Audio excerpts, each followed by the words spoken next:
How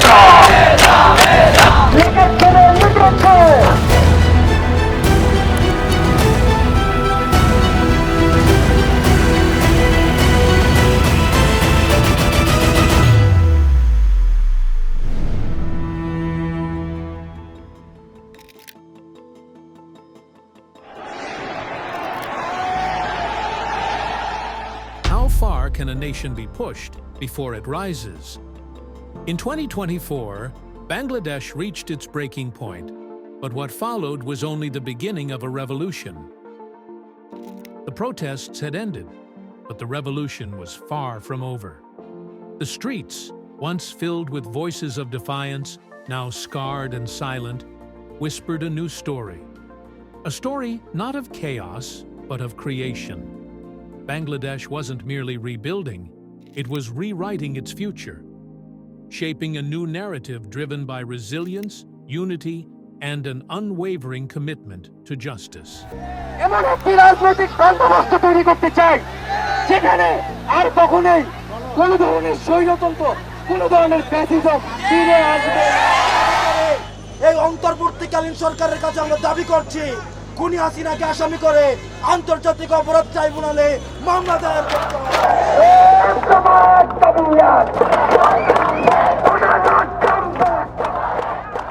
It started like a pressure cooker left on high heat for too long. Years of corruption, rising prices, and lawlessness pushing people to the brink. The struggle to afford basic necessities became unbearable. Families couldn't buy milk for their children or rice for their meals. On July 16, 2024, that simmering frustration finally erupted. Anger spilled into the streets, and for many, it felt as if the entire system had collapsed under the weight of its own failures.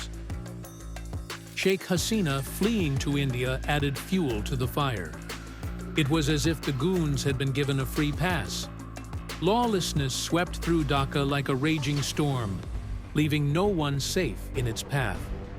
Chaos reigned, and fear gripped the city, as looters and opportunists took advantage of the power vacuum.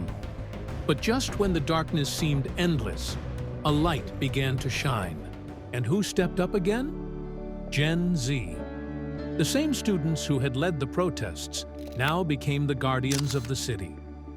Armed with technology and unwavering determination, they took matters into their own hands, tracking looters, protecting vulnerable communities, and turning chaos into order.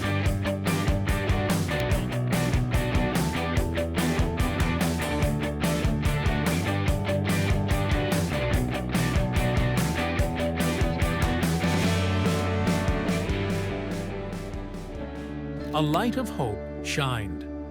By August 8th, Bangladesh had a new interim government, led by none other than Dr.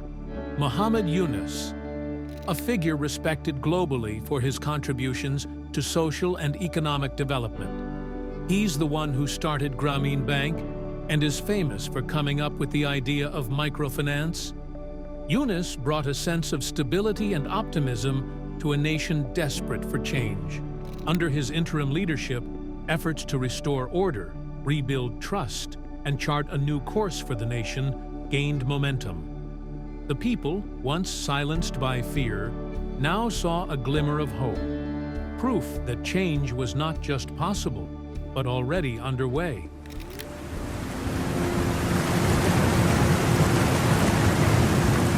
ভারতের ত্রিপুরা রাজ্যের ডুম্বুর জলবিদ্যুৎ প্রকল্পের বাঁধ খুলে দেয়া হয়। এতে প্লাবিত হয় ফেনী, কুমিল্লা, লক্ষ্মীপুরের বিভিন্ন এলাকা। 1993 সালের পর এই প্রথম ডুম্বুর প্রকল্পের বাঁধ খুলে দেয়া হলো। As the revolution's dust settled, another disaster struck. A catastrophic flood that swept across Bangladesh, triggered by the sudden opening of the Dumbur Dam by India without prior warning. The devastating deluge claimed 71 lives and displaced millions, leaving entire communities submerged and struggling for survival. The flood wasn't just a natural disaster. It was a stark reminder of years of mismanagement, negligence, and exploitation. It exposed the vulnerabilities in Bangladesh's infrastructure, the lack of cross-border water management agreements, and the consequences of political inaction. But when nature struck its worst blow, the people struck back with resilience. Students and volunteers turned despair into action. Boats became lifelines. Human chains became bridges of hope. When the government slept, the people woke up. It wasn't just the floods that shook the nation. In a shocking twist, leaked documents released by whistleblower Zulkarnain Sair revealed secrets darker than the floodwaters that swept across Bangladesh. The revelations exposed a web of espionage and betrayal. Raw agents comfortably housed under friendly roofs, and powerful generals serving as landlords to spies. The leaks shattered what little trust remained in the establishment. The people, already reeling from political turmoil and natural disasters, now faced the grim reality of infiltration and compromised national security. And justice marched on. The corrupt, the once untouchable, finally fell. Judge Manik, Polak.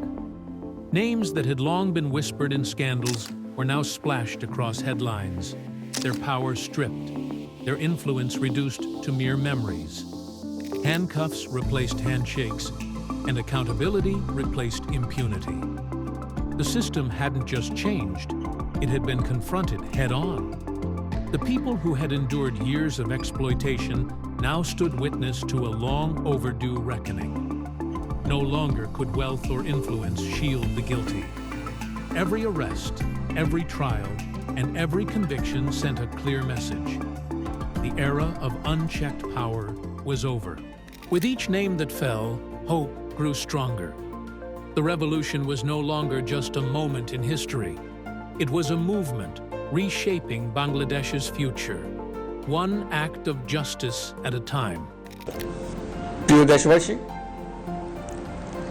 আমি আগেও জানিয়েছি, আবারও জানাচ্ছি, গণ অভ্যুত্থানে সকল শহীদের পরিবারকে পুনর্বাসন করা হবে। সকল আহত শিক্ষার্থী, শ্রমিক, জনতার চিকিৎসার সম্পূর্ণ ব্যয় সরকার বহন করবে। আহতদের দীর্ঘমেয়াদী এবং ব্যয়বহুল চিকিৎসা এবং শহীদদের পরিবারের দেখাশোনার জন্য স্বাস্থ্য মন্ত্রণালয়ের নেতৃত্বে একটি পূর্ণাঙ্গ তালিকা প্রস্তুত করা হয়েছে। এখন এই নতুন তথ্য পাওয়ার ভিত্তিতে এই তালিকা হালনাগাদ করা হতে থাকবে। গণ অভ্যুত্থানের শহীদদের স্মৃতি ধরে রাখতে সরকার তার যাত্রা লগ্নে জুলাই গণহত্যা স্মৃতি ফাউন্ডেশন নামে একটি ফাউন্ডেশন প্রতিষ্ঠার উদ্যোগ নেয়। এখন সেই ফাউন্ডেশন তৈরি হয়েছে। সকল শহীদ পরিবার এবং আহতদের সর্বোত্তম চিকিৎসা সহ তাদের পরিবারের সম্পূর্ণ দায়িত্ব এই ফাউন্ডেশন গ্রহণ করছে।